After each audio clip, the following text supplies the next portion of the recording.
Hello students, welcome to med dental inside YouTube channel. So I hope कि आपने chapter number 6 bone के सारे parts को cover कर लिया होगा। उसके बाद चैप्टर नंबर 9 के पेरिडोन्शियम के चैप्टर के अंदर एल्वियोलर प्रोसेस के नाम से इन्होंने एक छोटी सी हेडिंग दी हुई है, जिसके अंदर प्रॉफ में से एमसीक्यूज आ जाते हैं हेडिंग में से। तो इस हेडिंग को स्टार्ट करते हैं और इसके बाद हमारा जो बोन का चैप्टर होगा वो पूरा कंप्लीट हो जाएगा और उसके बाद हम इसके बीसीक्यूज और ऑसपी के ऊपर आएंगे। सो एल्वियोलर प्रोसेस की हेडिंग को स्टार्ट करते हैं। The alveolar process is the bone of the jaw that contain the socket for the teeth, यानी कि ये वो बोन होती है जॉ की जिसमें हमारे पास टीथ आके लगते हैं। The alveolar process consist of an outer buccal and lingual cortical plate and a central spongiosa. अगर तुम लोग फिगर 9-17 के ए पार्ट को देखो तो इसमें हमारे पास दो प्लेट्स इन्होंने दिखाई हुई है, एक लेबियल कॉर्टिकल प्लेट है और एक लिंगुअल कॉर्टिकल प्लेट है। जो लेबियल कॉर्टिकल प्लेट है उसका दूसरा नाम हमारे पास बकल कॉर्टिकल प्लेट भी होता है एंड हमारे पास जो है दूसरी वाली उसका नाम हमारे पास लिंगुअल कॉर्टिकल प्लेट भी होता है। उसके बीच में जो है वे आपको सेंट्रल स्पंजियोसा नज़र आ रहा है। तो ये हमारे पास लेबियल कॉर्टिकल प्लेट या बकल कॉर्टिकल प्लेट है और दूसरी वाली हमारे पास लिंगुअल कॉर्टिकल प्लेट है और इसमें हमारे पास क्या है, सेंट्रल स्पंजियोसा। नीचे हमारे पास बॉडी ऑफ मैंडिबल दिखाई हुई है और ऊपर हमारे पास एल्वियोलर बोन दिखाई हुई है। तो ये जो पूरी चीज़ है इसे हम कहते हैं एल्वियोलर प्रोसेस। ठीक है, नेक्स्ट लाइन्स के ऊपर आते हैं।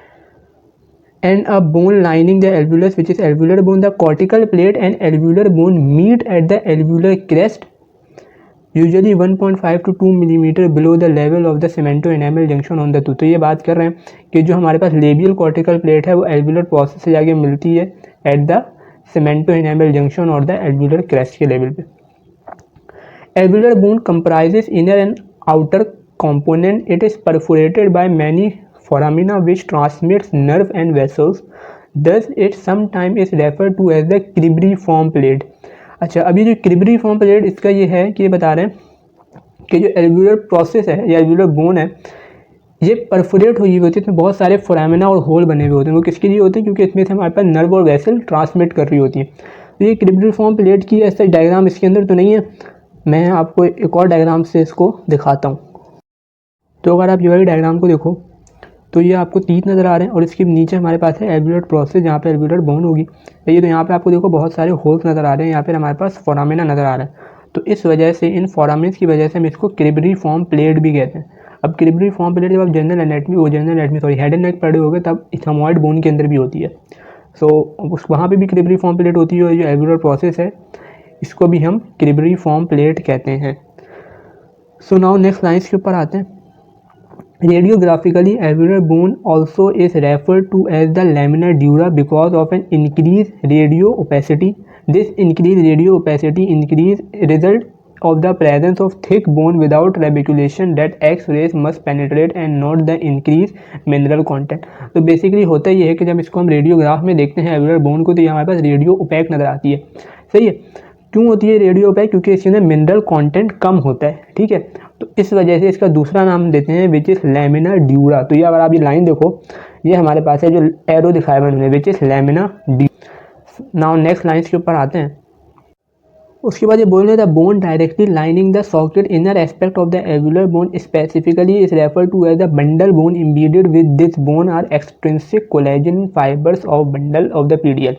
तो बेसिकली एक और इस बोन को एक और नाम भी देते हैं विच इज बंडल बोन, जहाँ पे हमारे पास जो ये सॉकेट को लाइनिंग कर रही होती है। तो बेसिकली जो एल्वियोलर बोन है उसके 2-3 नाम है। एक तो आपको याद रखना है कि जो रेडियो ओपेसिटी, अगर हम इसको रेडियोग्राफिकली देखें तो इसका नाम लैमिना ड्यूरा भी कहते हैं।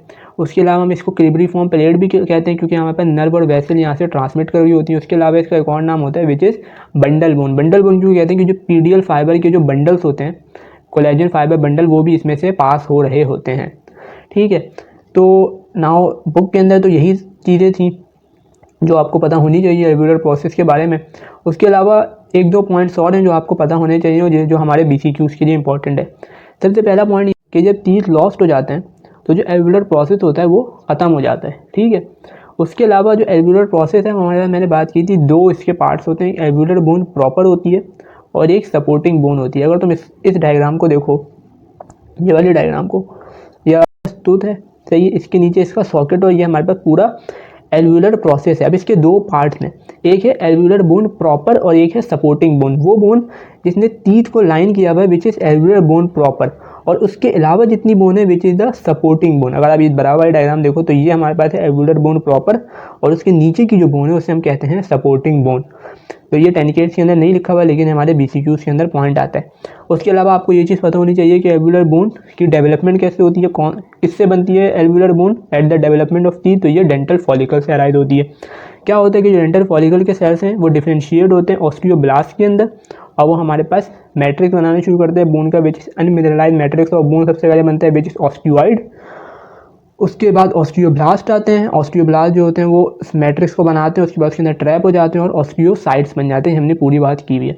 उसके अलावा एक और चीज़ आपको पता होनी चाहिए विच इज़ इंटरडेंटल। एक और चीज़ आपको ये पता होनी चाहिए कि इंटरडेंटल सेप्टा और इंटररेडिकुलर सेप्टा क्या होते हैं। इंटरडेंटल सेप्टा बेसिकली वो प्लेट्स होती हैं बोन की जो सेपरेट करती हैं each individual socket from one another. अगर ये वाली डायग्राम देखो तो ये एक टीथ का सॉकेट है, ये दूसरा टीथ का सॉकेट है। इसको जो आपस में सेपरेट कर रहा है वो क्या है, इंटरडेंटल सेप्टा। और सेकंड होता है इंटररेडिकुलर सेप्टा। अब ये हमारे पास एक ही टीथ है लेकिन ये मल्टी रूटेड टीथ है। तो वो सेप्टा जो मल्टी रूटेड टीथ को आपस में सेपरेट कर रहा होता है, वो बोन की प्लेट जो मल्टी रूटेड टीथ को आपस में सेपरेट कर रही होती है, विच इज़ कॉल्ड इंटररेडिकुलर सेप्टा। तो ये हमारे पास ऑस्ट्री में डायग्राम आ जाती है कि आप डिफाइन करिए कौन सा सेप्टा है, ये इंटररेडिकुलर सेप्टा है या इंटरडेंटल सेप्टा है। तो इंटररेडिकुलर सेप्टा वो होगा जो मल्टी रूटेड टीथ के जो मल्टी रूटेड टीथ की रूट्स को आपस में सेपरेट कर रहा होता, और इंटरडेंटल सेप्टा वो होगा जो हमारे पास individual socket of the tooth को आपस में सेपरेट कर रहा होगा। और लास्ट में आपको एल्वुलर प्रोसेस की वेस्कुलर सप्लाई पता होनी चाहिए कि जो मैक्सिला होती है, वैसे हम एनाटॉमी के अंदर भी पढ़ेंगे लेकिन इसमें भी पता होना चाहिए कि जो मैक्सिला होती है उसको हमारे पास anterior and posterior alveolar arteries supply करती हैं, जो ब्रांच होती है मैक्सिला की एंड इंफ्रा ऑर्बिटल आर्टरीज की। और जो मैंडिबल होती है उसको हमारे पास इंफीरियर एल्वुलर आर्टरीज सप्लाई करती हैं, जो ब्रांच होती हैं सब मेंटल एंड बक्कल आर्टरीज की। ये हम जब एनाटॉमी पढ़ेंगे उसके अंदर भी आ जाएगा, लेकिन इसमें भी याद रखना कि जो मैक्सिला होगी उसको कौन सप्लाई करेगा, anterior and posterior alveolar artery, और जो मैंडिबल होगी उसको कौन सप्लाई करेगा, इंफीरियर एल्वुलर आर्टरी। ठीक है। सो नाउ इस पार्ट के अंदर बस यही था। इसके बाद हमारा पूरा बोन का चैप्टर ख़त्म हो गया। हर चीज़ हमने बोन की कवर कर ली है, जो आपके प्रोफ के पॉइंट ऑफ व्यू से मोस्ट इंपॉर्टेंट चीज़ें हैं। बाकी इसके बाद हम इसके BCQs और OSPI को कवर करेंगे, और उसके बाद हमारे पूरा टॉपिक फिनिश हो जाएगा। बाकी चैनल को लाइक करो, शेयर करो, सब्सक्राइब करो और कमेंट करो अगर कोई चीज़ समझ में नहीं आई बोन के चैप्टर में से। और ये भी मुझे बताना कि अगला चैप्टर हम लोग कौन सा शुरू करें बोन के बाद।